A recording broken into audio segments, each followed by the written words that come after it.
on va commencer. Vous serez à l'aise parce qu'on va faire l'édition. Oui, couper ce qu'on ne peut pas. Donc, vous pouvez vous présenter avec l'origine du Congo, d'où vous venez. Oui, je m'appelle Bishop Unda Yemba Gabriel. Je suis évêque élu du Congo Est. J'occupe 3 conférences annuelles. La conférence annuelle du Congo Est, la conférence annuelle de province de l'Équateur et orientale, et puis la conférence annuelle des provinces du Sud Kivu et du Kivu. Là, il y a Sud Kivu et Nord Kivu. Okay. Quelles sont les priorités, 3 priorités top que vous avez en tête pour le commencement de votre mandat? Oui. Priorité des priorités, c'est l'évangélisation. Dans l'évangélisation, nous parlons, par exemple, des constructions des églises.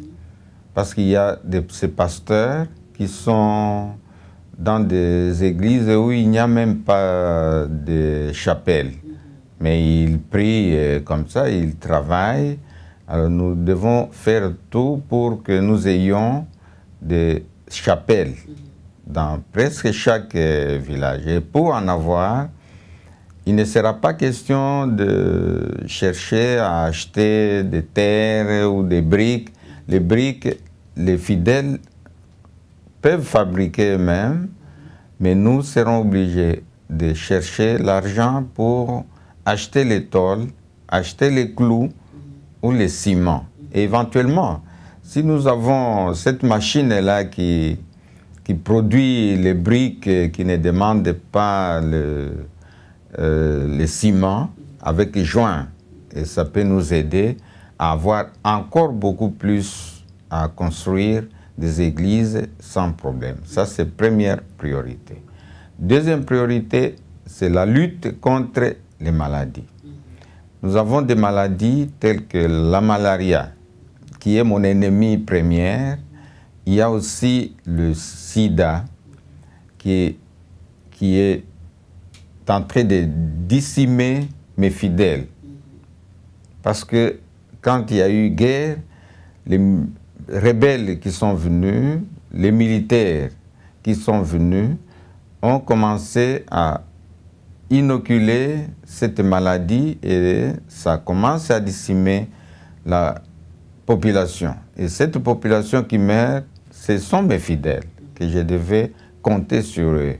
Donc nous devons chercher à tout prix pour lutter contre la malaria, qui est l'ennemi numéro 1, parce que ça a emporté ma femme sans être malade.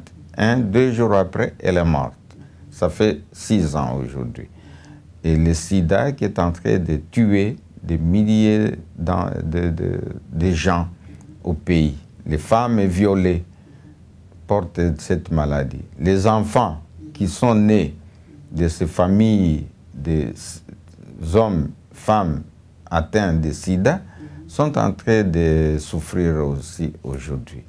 Ça, c'est deuxième priorité. Troisième priorité, c'est les champs missionnaires. Nous avons une grande étendue.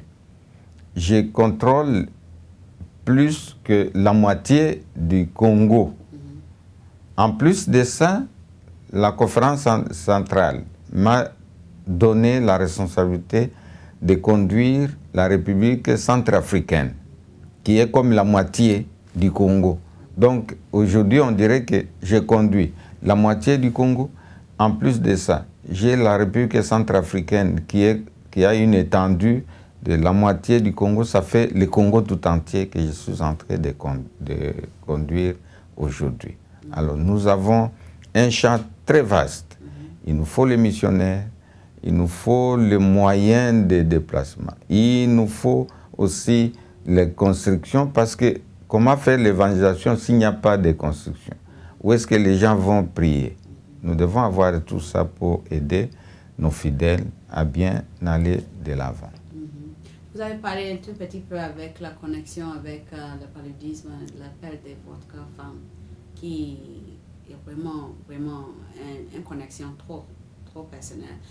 Si vous avez un message bref pour aider avec le plaidoyage, qu'est-ce que c'est un message qu'on peut dire aux gens? Oui, pourquoi supporter les maladies comme la malaria au Congo? Oui, la malaria est en train de tuer. Nous demandons à ce que la communauté internationale sache que la malaria est en train de tuer sans parler. Et on parle peu de la malaria, alors que la malaria tue plus que même les guerres, parce que chaque jour, il y a des centaines de morts de la malaria. Si j'ai cité l'exemple qui m'est arrivé, c'est parce que cela est arrivé dans ma maison. Ça a emporté subitement celle que j'aimais. Je reste veuf avec 9 orphelins et orphelines de mère. C'est une grande responsabilité. Ce qui m'est arrivé, je ne veux pas que cela arrive à d'autres. Raison pour laquelle je demande à ce que nous puissions avoir l'aide afin de lutter contre la malaria. Merci bien, Bishop. C'est moi qui vous remercie. Okay. Thank you very much.